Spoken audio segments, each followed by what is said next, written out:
پورا خطہ جو ہے وہ اسرائیل کے خلاف اس وقت یونائٹڈ ہو چکا ہے. ایک ناسور ہے مسلم ورلڈ کے اندر اسرائیل, اور اس ناسور کی وجہ سے پوری مسلم ورلڈ کے اندر آپ دیکھیں OIC بنی کیوں تھی. اس وقت قبلہ اول کو آگ لگانے کی جسارت کی گئی تھی, اس کے ریئیکشن میں OIC بنی. OIC نے سوائے فلسطین کے ایشو کو دنیا کے سارے OIC کو میں اگر بریف کر دوں OIC.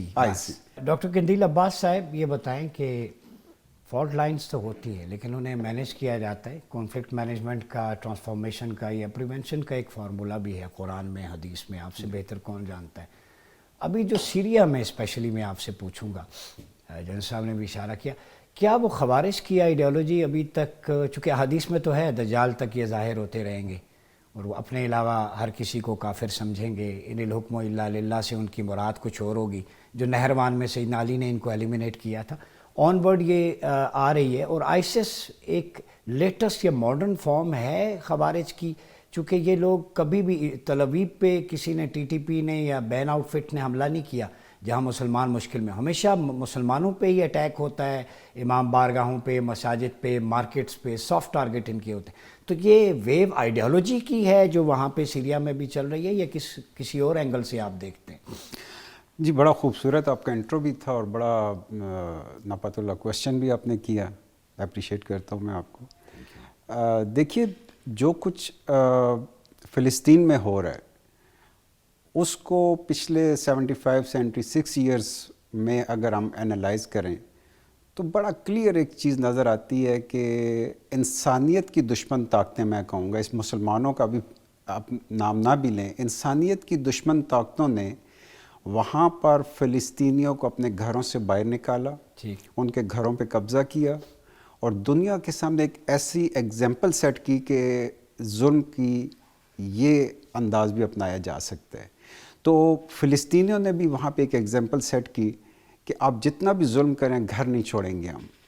یعنی انہوں نے اپنے علاقے میں رہ کر ریزسٹنس کی اور 76 یا 77 ایئرس کے اندر انہوں نے دنیا پہ ثابت کیا کہ اگر آپ ریزسٹنس کریں تو جن کو وہ انڈیفیٹیبل پاورز کہتے ہیں ان کو بھی ڈیفیٹ کیا جا سکتا ہے. آپ دیکھیے کہ 7 اکتوبر جو طوفان الاقصی تھا, اس میں جن زائنسٹ ٹیررسٹ کو اریسٹ کیا حماس نے, میں کبھی ان کو شہری نہیں کہوں گا اس لیے کہ وہ سیٹلرز تھے اور ان سب سیٹلرز کے پاس ویپن تھا اور یہی سیٹلرز فلسطینیوں کو گھروں سے نکالتے تھے اور مارتے تھے. یعنی ان کا تلوار ہاتھ میں لے کر مسلمانوں کے خلاف جاہریت کر رہے تھے. ان لوگوں کو اریسٹ کر کے وہ اپنے پاس لے گئے اور انتہائی افسوس سے کہنا پڑے گا کہ دنیا کی عالمی طاقت کا دعویٰ کرنے والے امریکہ کے پریزیڈنٹ نے, ڈونلڈ ٹرمپ جو ابھی الیکٹ ہوئے, کل ایک سٹیٹمنٹ ایسا خوفناک دی ہے کہ اگر ان گرفتار کیے ہوئے لوگوں کو میرے حلف برداری کی تقریب سے پہلے آزاد نہ کیا گیا تو ہم فلسطین اور لبنان کو جہنم میں تبدیل کر دیں گے. فلسطین اور لبنان کو جہنم میں تبدیل کر دیں گے, یہ ڈونلڈ ٹرمپ کہہ رہے ہیں. اور ڈونلڈ ٹرمپ کے آنے پہ یہاں بھی کوئی خوشیاں منائی کے شادیانے بجا رہے ہیں. جی تو آپ انٹر لنک کر سکتے ہیں. ایگزیکٹلی. آپ یہ دیکھیں کہ وہ کیا ڈیزائنز لے کے آ رہے ہیں اس ریجن کے بارے میں اور ہم کیا سوچ رہے ہیں. اب اس کا ایک نشانہ آپ کو, جو سوال تھا آپ کا سیریا میں, یعنی تقریباً 14 مہینے سے انہوں نے غزہ میں جنگ کی لیکن وہ غزہ کو ڈیفیٹ نہیں کر سکے. 60 ڈیز کے اندر حزب اللہ کے سامنے ہاتھ جوڑ کے کھڑے ہو گئے جنگ بندی کے لیے. یعنی انہوں نے خود ریکویسٹ کر کے جنگ بندی کی ہے کیونکہ لیڈرشپ اسیسینیٹ ہونے کے باوجود. ایگزیکٹلی. یعنی 2006 میں 33 ایئرس کی وار تھی اور 33 ڈیز کی وار تھی اور 33 دنوں کے بعد انہوں نے ہاتھ جوڑ دیے تھے. اس دفعہ وہ سوچ رہے تھے کہ اب چند ہفتوں میں ان کو ختم کر دیں گے, لیکن انہوں نے دیکھا کہ فرسٹ سیکنڈ تھرڈ ٹیئر کی لیڈرشپ ختم کرنے کے باوجود وہ نیتن یاہو کے گھر تک اٹیک کرنے میں کامیاب ہوئے اور ڈیپ ان سائڈ اسرائیل انہوں نے جا کے اٹیکس کیے. تو ہاتھ جوڑ کے وہ کھڑے ہو گئے. اب دیکھیے جو نیکسٹ ان کا ڈیزائن ہے, ایگریسو ڈیزائن ہے, وہ یہ ہے کہ جو سیریا ہے یہ بڑا ڈسیسو پلر ہے ریزسٹنس بلاک کا, اور اس لیے کہ جیو اسٹریٹجک پوزیشن بھی, لوکیشن بھی بڑی امپورٹنٹ ہے. ایگزیکٹلی. اس لیے کہ حماس کو جتنی سپورٹ جا رہی ہے, اس کی لاجسٹک جتنی جا رہی ہے, وہ تھرو بشار الاسد جا رہی ہے, یعنی سیریا سے جا رہی ہے. اگر عراق سے کوئی جاتی ہے, یعنی باقی عرب ممالک تو انفارچونیٹلی وہ بالکل ہی سر نیچے کر کے ان کے چولہے ٹھنڈے ختم ہو چکے ہیں.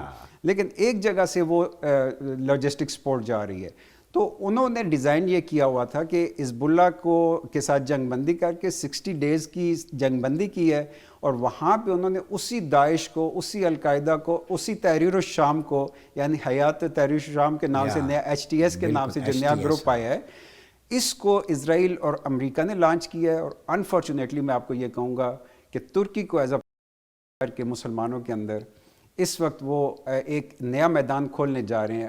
اور میں صرف یہی کہوں گا کہ آپ کو عنقریب مشرق وسطیٰ کا ایک اور افغانستان نظر آئے گا شام کے اندر, اور اسی شام کی وجہ سے تمام عرب ممالک کی اکانومی بھی ڈوبے گی, اور یہاں کا جو پیسفل انوائرمنٹ ہے اس کے اندر ٹیررزم, ایکسٹریمزم اور پھر الٹیمیٹلی پولیٹیکل انسٹیبلٹی نظر آئے گی. جی ڈاکٹر صاحب نے جو کہا کہ مشرق وسطیٰ کا نیا افغانستان شام بننے جا شاکنگ ریولیشن ہے, چونکہ گراؤنڈ ریالٹی ہمیں نظر آ رہی ہے. ڈاکٹر صاحب یہ بتائیں, ڈس انگیجمنٹ جو ہے وہ سویلینز کی یا ان کے ریلیٹیوز کی, سمپیتھائزرز اور فیسیلیٹیٹرز کی میں بات نہیں کرتا, چونکہ یہ انٹر لنکڈ ہے مڈل ایسٹ کے. آپ لوگ کہیں گے فتنہ خوارج کی بات کیوں کری, یہ فتنہ خوارج ہی ہے ادھر وہاں پہ جو کام دکھا رہا ہے, جس نے عراق میں بوکو حرام کی صورت میں گردنیں اتاری.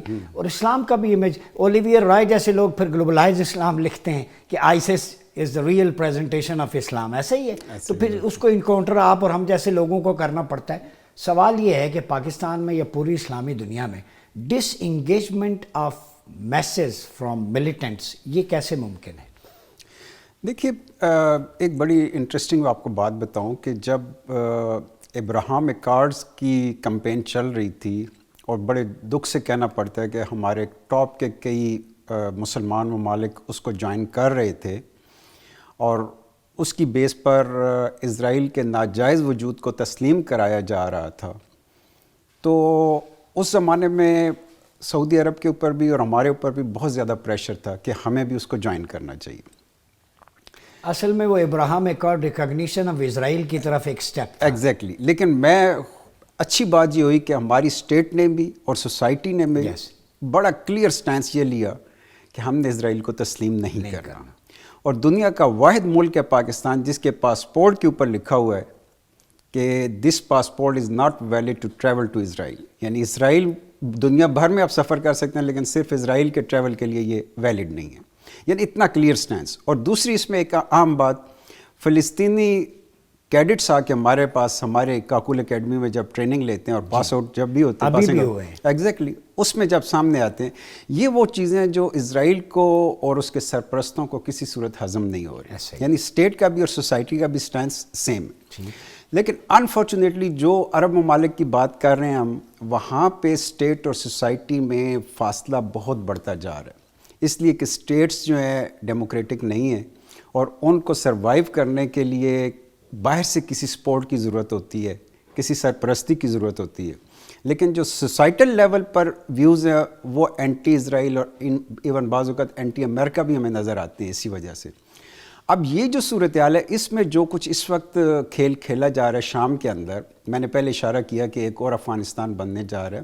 آپ یہ دیکھیے کہ اصل میں خطرہ تھا اس وقت اسرائیل کو, اور یمن سے بھی اس پہ اٹیک ہو رہے تھے, عراق سے بھی PMU پاپولر موبلائزیشن یونٹ اس پہ اٹیک کر رہے تھے, حزب اللہ نے اٹیک کیا, حماس نے کیا. یعنی یہ سوسائٹل لیول کے لوگ ہیں, ابھی اسٹیٹس انوالو نہیں. وہ پوری کوشش تھی ان کی کہ کسی طریقے ایران کو ڈریگ کریں, جنگ میں لے آئیں, لیکن ایران کو پتہ تھا کہ یہ پورا خطہ جو ہے مسلمان ممالک کا خطہ ہے, اور ایران کے ڈریگ ہونے کی وجہ سے نقصان مسلم ممالک کا ہوگا. یعنی اسماعیل ہنیہ کو جب انہوں نے تہران میں ایک آفیشیل میٹنگ کے دوران قتل کر دیا, شہید کر دیا, اور اس کے بعد حسن نصر اللہ جو حزب اللہ کے لیڈر تھے ان کو شہید کر دیا. ڈاکٹر صاحب ادھر میں ایک روکوں گا اور اس کا جواب آپ دیں گے. جی اسماعیل ہنیہ, حسن نصر اللہ, ٹھیک ہے, جی ڈفرینٹ اسکول آف آئیڈیالوجی اور تھاٹس, دونوں کا کلر جو ہے وہ اسرائیل ہے.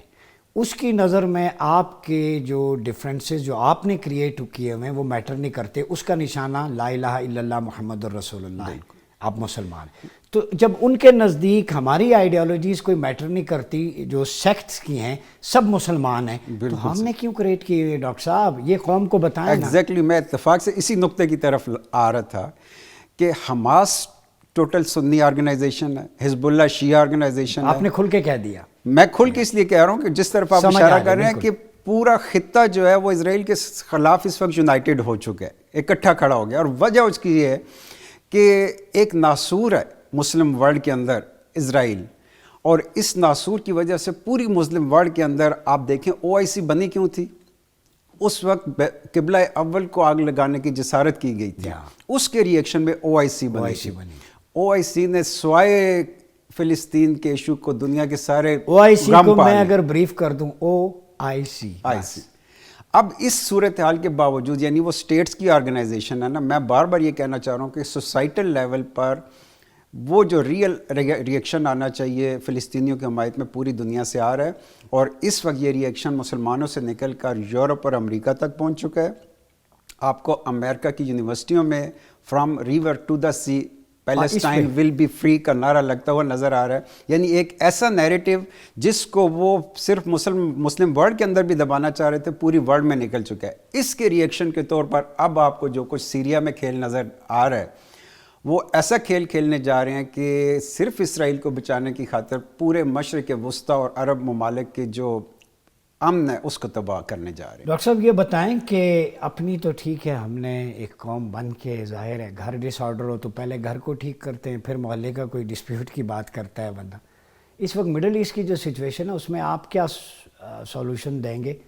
ویل صاحب نے ایک طرف اشارہ کیا، بس صد احترام ان کی اپنی رائے ہے، میں نہیں سمجھتا کہ حماس جو ہے یا حزب اللہ کوئی حصہ ہے، اپنے اپنے وہ لڑ رہے ہیں اپنے حق کے لیے، اور فلسطینی تو بالخصوص آپ کو پتہ ہے کب سے اللیگل، جو قائد اعظم نے کہا تھا نا چائلڈ آف دا ویسٹ، وہ ذہن ہے ہمارا، یہودیت سے کوئی نہیں ہے، ہم تو آپ بھی یہاں انکلوسیونیس کی بات کرتے آ رہے ہیں، ریلیجن ہر کسی کا اپنا ہے، سیہونزم از اے ڈینجر، وہ پورے عالم اسلام کے لیے نہیں پوری دنیا کے لیے خطرہ ہے۔ تو میرا سوال صرف آپ سے یہ ہے کہ باقی مڈل ایسٹ کے کنٹریز، نیبرنگ کنٹریز، ان میں چہل پہل ہے اور ایک طرف جنازے اٹھ رہے ہیں، تو کوئی نہیں بول رہا، OIC بن گئی ہے، ڈیڈ ہو چکی ہے، کیا ہو رہا ہے؟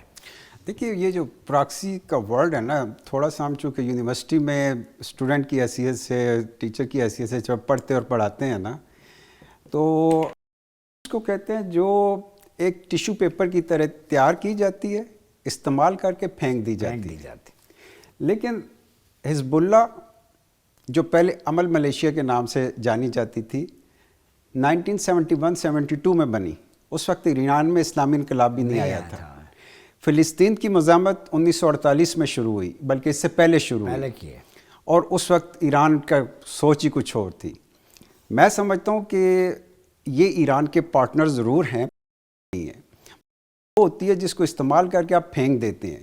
اور دوسرا یہ ہے کہ ایران میں جب ریولوشن آ رہا تھا تو وہاں کے انقلابیوں نے بھی تربیت آ کر حزب اللہ کے پاس اور ایجپٹ میں جا کر اخوان المسلمون سے تربیت لی تھی، یعنی اس لحاظ سے تو ایران شاید ان کی نظر آئے گا ہمیں۔